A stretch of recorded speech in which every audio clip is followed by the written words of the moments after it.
क्या कभी सोचा है कि हजारों साल पहले, मतलब दुनिया के दो अलग कोनों में, प्राचीन मिस्र और प्राचीन भारत, हाँ। दोनों ये मानते थे कि ये जो ब्रह्मांड है ये किसी नैतिक नियम पे चलता है? हाँ बिल्कुल। जैसे मिस्र में वो मात कहते थे और यहाँ भारत में रित या फिर धर्म। कमाल है ना। तो आज हम इन्हीं दो महान सभ्यताओं, प्राचीन मिस्र और सनातन संस्कृति की थोड़ी गहराई से पड़ताल कर रहे हैं, मतलब उनके शुरुआती दौर के जो आध्यात्मिक और सामाजिक विचार थे उन पर। हाँ, और कोशिश ये समझने की है कि ये जो विश्व दृष्टियां थीं वो क्या दिखाती हैं। सिर्फ ये नहीं कि क्या मिलता जुलता था या क्या अलग था। सही बात। तो चलो इसी ब्रह्मांडीय व्यवस्था से ही शुरू करते हैं। मिस्र की मात और भारत का रित या धर्म, मतलब तो वही था, सत्य, संतुलन, न्याय।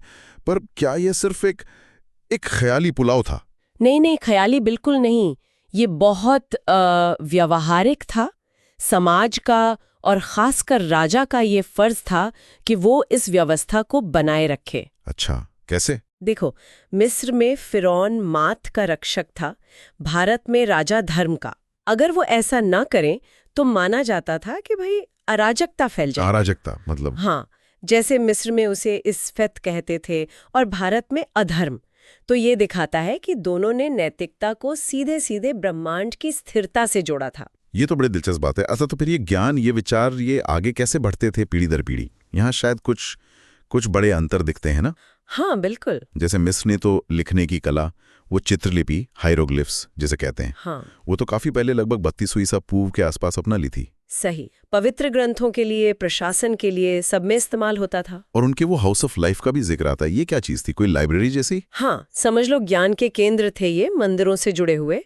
वहाँ विद्वान लोग ग्रंथ लिखते थे, उनकी नकल करते थे, पढ़ते थे। तो मिस्र में लेखन पर बहुत जोर था। और भारत में? यहाँ तो वेद, वो तो सुने सुनाए चलते थे ना शुरू में। बिल्कुल। प्राचीन भारत में वेदों के लिए मुख्य रूप से मौखिक परंपरा ही थी।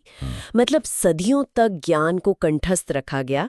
इसके लिए बड़ी पेचीदा तकनीकें थीं। तकनीकें? हाँ, याद करने के लिए। हाँ, जैसे पद पाठ, जिसमें हर शब्द को बिल्कुल अलग करके याद करते हैं, या फिर क्रम पाठ, जहाँ शब्दों के जोड़े बनाकर आगे पीछे दोहराते हैं।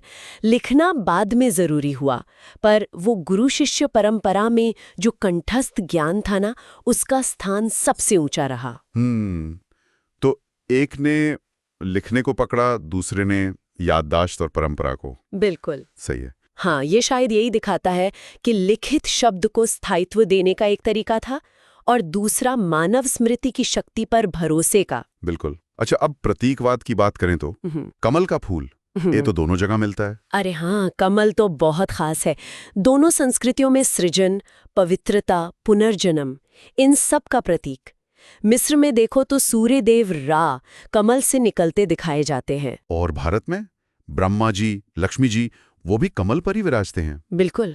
और एक और है स्वस्तिक, वो सिंधु घाटी सभ्यता में मिलता है, शुभता और सूर्य का प्रतीक। और मजे की बात यह है कि बाद में कॉप्टिक युग के मिस्र में भी, मतलब जब वहां ईसाई धर्म आ गया था, तब की कलाकृतियों पर भी मिला है। सच में? स्वस्तिक मिस्र में भी? हाँ, संस्कृत में इसका मतलब है कल्याणकारी। अब ये कोई पुराना कनेक्शन था या बस अपने अपने यहाँ विकसित हुआ, ये तो बहस की बात है। कमाल है। अच्छा, अब आते हैं उस मुद्दे पर जहां शायद सबसे बड़ा फर्क दिखता है, मौत के बाद क्या होता है। इस सोच में मिस्र में लगता है बस एक ही चांस मिलता था। हाँ, उनकी मान्यता काफी हद तक एक निर्णायक पल पर टिकी थी।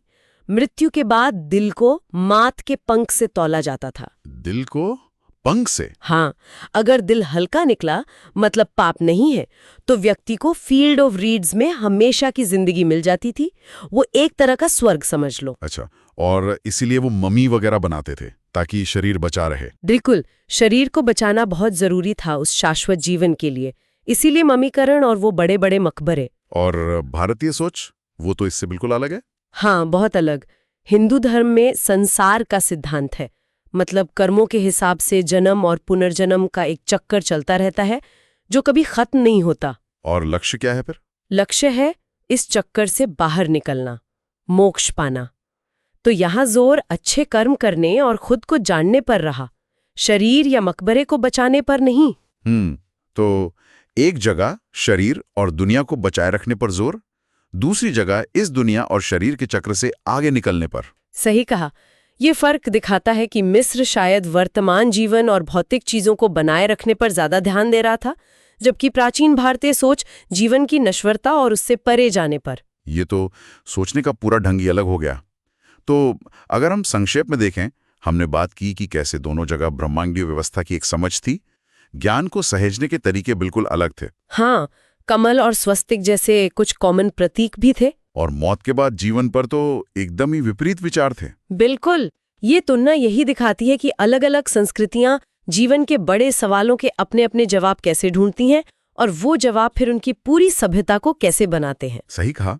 और ये हमें सोचने पर मजबूर करता है ना, कि क्या ब्रह्मांडीय व्यवस्था की ये पुरानी धारणाएं या फिर लिखने बनाम याद रखने को दिया गया महत्व आज भी कहीं ना कहीं उन इलाकों की सोच और संस्कृति पर असर डालता है? क्या लगता है, इस पर सोचा जा सकता है?